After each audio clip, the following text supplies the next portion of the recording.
हमने सहसंयोजक बंध कोवैलेंट बॉन्ड के कुछ उदाहरण हल किए थे। कोवैलेंट बॉन्ड सहसंयोजक बंध के कुछ उदाहरण इस वीडियो में ले रहे, ये जरूरी है। जैसे ये छठा उदाहरण, 5 उदाहरण हमने वहां पर ले लिए थे। N2 अणु, नाइट्रोजन अणु का निर्माण। तो नाइट्रोजन का जो परमाणु क्रमांक होता है वो 7 होता है।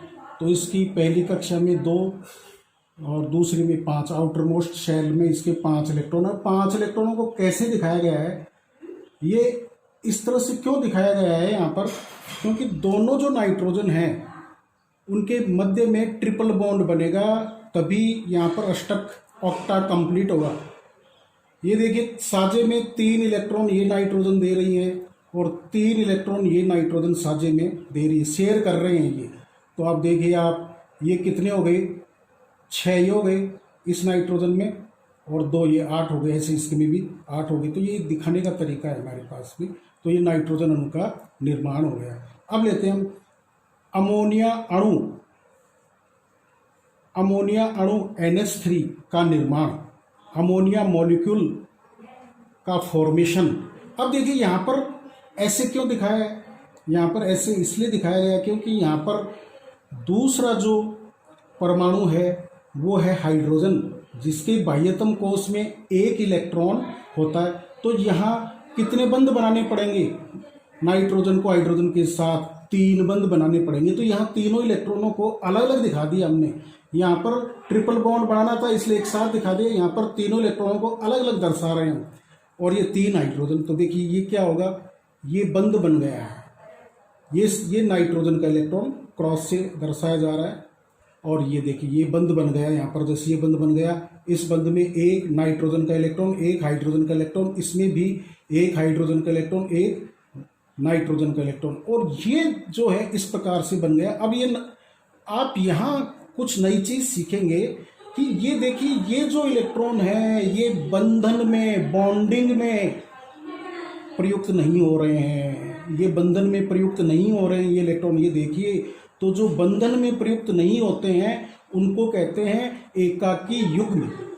एकाकी युग्म, लॉन पेयर, ये देखिए याद कीजिए अच्छी तरह से। और ये जो बंधन में प्रयुक्त हो रहे हैं इनको कहते हैं बॉन्ड पेयर ऑफ इलेक्ट्रॉन।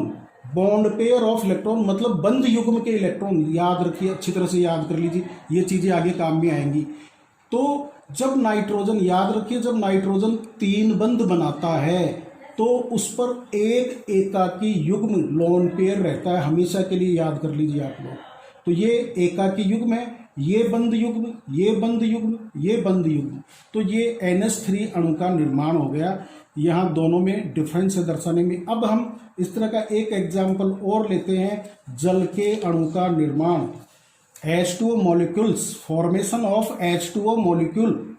ये देखिए, यहाँ पर ऑक्सीजन को इस तरह से, जब हमने ऑक्सीजन ऑक्सीजन डबल बॉन्ड बनाया था तो 2 इलेक्ट्रॉन यहाँ दर्शाए थे, 2 इलेक्ट्रॉन यहाँ दर्शाए थे और 2 इलेक्ट्रॉन यहाँ दर्शाए थे, क्योंकि वहां डबल बॉन्ड बना था। यहाँ पर 1 इलेक्ट्रॉन यहाँ दर्शा दिया, यहाँ पर 1 इलेक्ट्रॉन यहाँ दर्शा दिया। इसके बाह्यतम कोश में 6 इलेक्ट्रॉन, तो उनको कैसे दर्शाया जाए, 2 बंध बनाने हैं, इसलिए 1 इलेक्ट्रॉन यहाँ दर्शा दिया, 1 यहाँ दर्शा दिया, 1 युग्म ये, 1 युग्म ये। अब जैसे ये इलेक्ट्रॉन हाइड्रोजन के इस इलेक्ट्रॉन से शेयरिंग करेगा तो एक बंध बन गया, ये 1 बंध ये बन गया। अब आप गिनती कीजिए कितने हो गए। हाइड्रोजन की निकटवर्ती गैस, अक्रिय गैस हीलियम, तो इसके बाह्यतम कोश में 2 ही इलेक्ट्रॉन होने चाहिए। देखो 2 इलेक्ट्रॉन है यहाँ पर, इसमें भी 2 इलेक्ट्रॉन। लेकिन जो ऑक्सीजन है उसके बाह्यतम कोश में, आउटर मोस्ट सेल में कितने होने चाहिए, 8 इलेक्ट्रॉन होने चाहिए। देखिए आप लोग, 2 दूनी 4, 2 तिया 6, 2 चौके 8। यहाँ भी वही स्थिति आ रही है।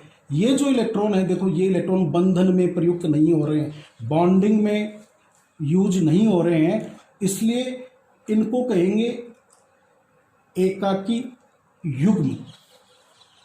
एकाकी युग्म या लॉन पेयर। याद कर लीजिए अच्छी तरह से, जब नाइट्रोजन 3 बंध बनाएगी उस पर 1 एकाकी युग्म होगा, 1 लॉन पेयर होगा। और ऑक्सीजन 2 बंध बनाएगी तो उस पर 2 एकाकी युग्म, 2 लॉन पेयर होंगे।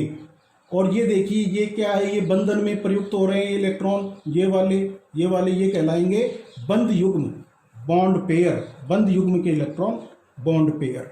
अब देखिए हम यहाँ पर जो एक बहुत इंपॉर्टेंट वो पढ़ने जा रहे हैं तथ्य, अध्रुवीय सहसंयोजक बंध, non polar covalent bond, non polar covalent bond. ये देखिए सहसंयोजक बंध बनाने वाले दोनों परमाणुओं की विद्युत ऋणता, इलेक्ट्रोनेगेटिविटी यदि समान है, जैसे यहाँ पर क्लोरीन में, तो बॉन्ड पेयर, बंध युग्म के इलेक्ट्रॉन, बंध युग्म के इलेक्ट्रॉन, बॉन्ड पेयर के जो इलेक्ट्रॉन हैं वो दोनों परमाणुओं के एटम्स के मध्य में रहता है। ये देखिए बॉन्ड पेयर के दोनों इलेक्ट्रॉन दोनों से समान दूरी पर, दोनों क्लोरीन परमाणुओं से, तो इसमें किसी भी परमाणु पर किसी प्रकार का आवेश नहीं आ पाता है। इस प्रकार के बंध को हम कहते हैं अध्रुवीय सहसंयोजक बंध। इसके उदाहरण हो गए जैसे सभी हैलोजन अणुओं का निर्माण, तो इनमें सब में यही पोजीशन आएगी, हाइड्रोजन अणु का निर्माण, और भी बहुत सारे हो सकते हैं। तो ये था अध्रुवीय। अब हम लेंगे ध्रुवीय सहसंयोजक बंध। ये होगा polar covalent bond, polar covalent bond. ये थोड़ा सा डिफर है, कैसे देखिए, बंध बनाने वाले परमाणुओं की यदि विद्युत ऋणता असमान है, डिफर है, तो क्या होगा, जैसे यहाँ पर हमने ये ले रखा है जैसे हाइड्रोजन हैलाइड, तो यहाँ मैंने पहले बताया था कि हाइड्रोजन हैलाइड, हैलोजन FClBrI, विद्युत ऋणता भिन्न होती है, तो बंध का इलेक्ट्रॉन युग्म, बॉन्ड पेयर अधिक विद्युत ऋणी परमाणु से अधिक आकर्षित होता है, इसलिए यह अधिक विद्युत ऋणी परमाणु के नजदीक रहते हैं। मतलब ये दोनों इलेक्ट्रॉन अधिक विद्युत ऋणी परमाणु के नजदीक। कहने का मतलब ये हुआ कि हाइड्रोजन का जो इलेक्ट्रॉन है एक, वो उससे दूर चला गया, मतलब ऋणावेश दूर चला गया, इससे हाइड्रोजन से, तो इसलिए इस पर ऋणावेश की कमी होगी और इस पर धनावेश उत्पन्न होगा। इसे कहते हैं आंशिक धनावेश, पार्शियल पॉजिटिव चार्ज। और इसके देखो इलेक्ट्रॉन, दोनों ही इलेक्ट्रॉन, मतलब जो हाइड्रोजन का इलेक्ट्रॉन था वो भी इसके नजदीक चला गया, तो इससे इस हैलोजन पर आंशिक ऋणावेश, पार्शियल नेगेटिव चार्ज उत्पन्न हो जाएगा। तो इस प्रकार का बंध बनने के लिए जरूरी है कि दोनों परमाणुओं की विद्युत ऋणता भिन्न भिन्न हो। तो यहाँ बंध का जो इलेक्ट्रॉन युग्म है वो अधिक विद्युत ऋणी परमाणु की ओर आएगा। विद्युत ऋणता के बारे में मैंने पहले वाले वीडियो में समझाया था, अब आपके ज़्यादा क्लियर हो जाएगा कि विद्युत ऋणता क्या है। एक बार आप फिर से समझ लीजिए, विद्युत ऋणता, इलेक्ट्रोनेगेटिविटी, मतलब शॉर्ट में ये देखिए कि किसी परमाणु द्वारा बंध के इलेक्ट्रॉनों को आकर्षित करने की जो उसकी सामर्थ्य है वही विद्युत ऋणता, इलेक्ट्रोनेगेटिविटी है। जैसे यहाँ पर HX में देख लीजिए आप, HX या HCl में देख लीजिए, पहले मैंने HCl का उदाहरण लेकर के दिया था। तो यहाँ हम कहते हैं कि क्लोरीन की विद्युत ऋणता या हैलोजन की विद्युत ऋणता अधिक है। इसका अर्थ है कि बंध के इलेक्ट्रॉन, बॉन्ड पेयर, बंध के इलेक्ट्रॉन, दोनों ही इलेक्ट्रॉन इस हैलोजन के अधिक नजदीक है, क्योंकि इसकी इलेक्ट्रॉन खींचने की सामर्थ्य अधिक है। तो विद्युत ऋणता क्या है? विद्युत ऋणता बंध के इलेक्ट्रॉनों को अपनी ओर आकर्षित, अट्रैक्ट करने की क्षमता है। ये दूसरा उदाहरण देखिए आप, ये अमोनिया का अणु लिया है हमने यहाँ पर। अब अमोनिया में क्या है, बंध बन रहा है यहाँ पर नाइट्रोजन और हाइड्रोजन के बीच में। मैंने पहले वीडियो में बताया था आपको, नाइट्रोजन विद्युत ऋणी, इलेक्ट्रोनेगेटिव एलिमेंट है। तो यहाँ ये देखिए इस बंध के दोनों इलेक्ट्रॉन, इस बंध के दोनों जो इलेक्ट्रॉन है वो नाइट्रोजन की ओर आकर्षित होंगे, नाइट्रोजन के अधिक नजदीक होंगे। तो ऋणावेश नाइट्रोजन की ओर शिफ्ट हो गया, हाइड्रोजन से दूर चला गया। तो हम देखते हैं कि ऋणावेश जिधर शिफ्ट हो रहा है उस पर क्या जाएगा, आंशिक ऋणावेश। तो नाइट्रोजन पर आ गया आंशिक ऋणावेश और हाइड्रोजन पर आ गया आंशिक धनावेश। तो विद्युत ऋणता, यहां पर भी विद्युत ऋणता देखिए, सामर्थ्य, इलेक्ट्रॉन को आकर्षित अट्रैक्ट करने की सामर्थ्य है। तो यहां पर देखिए पार्शियल पॉजिटिव, ये देखिए पार्शियल पॉजिटिव मतलब आंशिक धनावेश, तो यहाँ ये इसका 3 गुना ऋणावेश दिखाया गया है। तो ये था अध्रुवीय और ध्रुवीय संयोजक बंध। अब हम इसके बाद में लेंगे उप संयोजक बंध। उप संयोजक बंध काफी इंपॉर्टेंट है, कोऑर्डिनेशन बॉन्ड। देखो इसमें क्या होगा, इसके अंदर साझे के जो इलेक्ट्रॉन है वो एक ही परमाणु के द्वारा दिए जाएंगे, एक ही परमाणु के द्वारा दिए जाएंगे। और ये बंध कब बनेगा, इसका नियम याद कर लीजिए।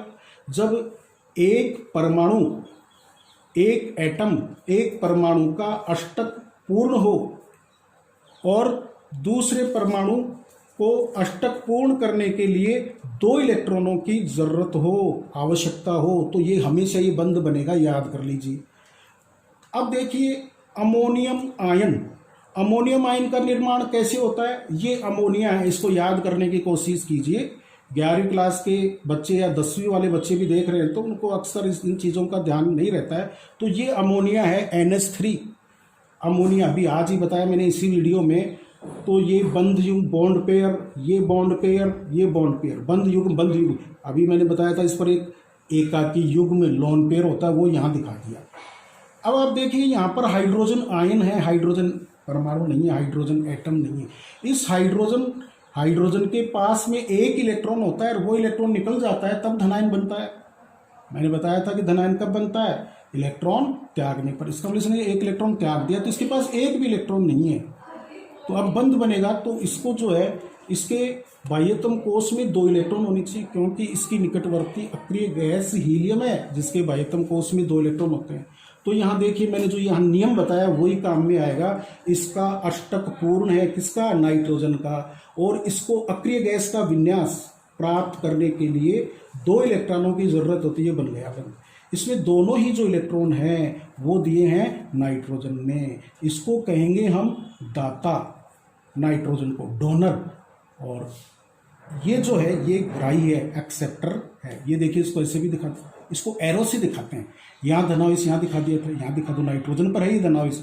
अब देखिए एरो से दिखा दिए यहाँ पर। ये होता है डोनर से एक्सेप्टर की ओर। तो ये अमोनियम आयन का निर्माण हो गया। ये आपके बहुत आएगा ऑर्गेनिक केमिस्ट्री में, अभी आपको अटपटा लगेगा क्योंकि अभी जो है जो 11वीं में आए स्टूडेंट उनके लिए भी ये है। 12वीं वालों ने यदि आईपीसी नहीं पढ़ी है तो उनको भी थोड़ा सा ये लग सकता है, तो थोड़ा सा आप धैर्य रखिए, ध्यान दीजिए, बिल्कुल समझ में आएगा। आइसोसाइनाइड, आइसोसाइनाइड में देखिए क्या है, मैंने ये 2 जगह बनाया है ये आइसोसाइनाइड। अब नाइट्रोजन के बाह्यतम कोश में कितने इलेक्ट्रॉन होते हैं, 5 इलेक्ट्रॉन होते हैं। देखो यहाँ पर ये जो बना रखा है ये सही नहीं है, नीचे वाला सही। यहाँ पर मैंने कोशिश की समझाने की। ये देखिए नाइट्रोजन यदि यहाँ डबल बॉन्ड बनाता है, नाइट्रोजन और कार्बन के बीच में डबल बॉन्ड बनता है, द्विबंध बनता है, तो देखिए नाइट्रोजन के बाह्यतम कोश में 5 इलेक्ट्रॉन होते हैं, 5 में से एक तो इधर काम में आ गया, 2 ये रहे मतलब लोन पेयर, और 2 इलेक्ट्रॉन नाइट्रोजन के ये हो गए, तो यहाँ डबल बॉन्ड आया। अब देखिए नाइट्रोजन का अष्टक पूर्ण हो गया, गिनती कीजिए आप, ये दोनों भी गिना जाएगा तो नाइट्रोजन के बाह्यतम कोश में कितने हो गए, 4 और 2 6, और ये भी गिने जाएंगे। यहाँ पर R एल्किल समूह होता है, ये आगे समझाएंगे हम। ये एल्किल समूह है, मतलब ये भी संयोजक बंध है, कोवैलेंट बॉन्ड है, तो निश्चित रूप से 2 इलेक्ट्रॉन है, तो 2 4 और 4 8 अष्टक पूर्ण हो गया। लेकिन कार्बन के देखो मैंने जो नियम बताया था उसके अनुसार यदि ये पोजीशन है तो कार्बन के बाह्यतम कोश में 6 ही इलेक्ट्रॉन हुए, देखो 2 और 4 6। अब वो स्थिति आ गई जो मैंने बताई थी, यदि एक परमाणु का अष्टक पूर्ण हो जाए और दूसरे को अष्टक पूरा करने के लिए 2 इलेक्ट्रॉनों की आवश्यकता हो तो हमेशा उपसंयोजक बंध बनेगा। ये पोजीशन आएगी तब ये नियम लगा लेना आप लोग। अब देखो नीचे वाले मैंने ये बनाया है, ये देखिए यहाँ पर कि यदि नाइट्रोजन और कार्बन के बीच में ट्रिपल बॉन्ड बने, लेकिन जो तीसरा बॉन्ड है उसके दोनों इलेक्ट्रॉन यहाँ पर नाइट्रोजन ने दिए हैं, तो अब देखिए ये तो इस बॉन्ड में एक नाइट्रोजन का है, एक कार्बन का है, एक नाइट्रोजन का है, एक कार्बन का है, इसमें दोनों ही नाइट्रोजन के हैं। तो ये देखिए आप, ये इस प्रकार से आप जब ऑर्गेनिक केमिस्ट्री में पढ़ेंगे आगे तो ये तीर का चिन्ह लगा हुआ पढ़ेंगे, इसे याद कर लीजिए अच्छी तरह से। ये उपसंयोजक बंध है, और ये जो उपसंयोजक बंध है ये कब बनता है? ये बनता है जब एक परमाणु का अष्टक पूर्ण हो और दूसरे को अष्टक पूरा करने के लिए या अक्रिय गैस का विन्यास प्राप्त करने के लिए 2 इलेक्ट्रॉनों की जरूरत हो, आवश्यकता हो, तो ये बंध बनता है। तो ये हमारा उपसंयोजक बंध बन गया।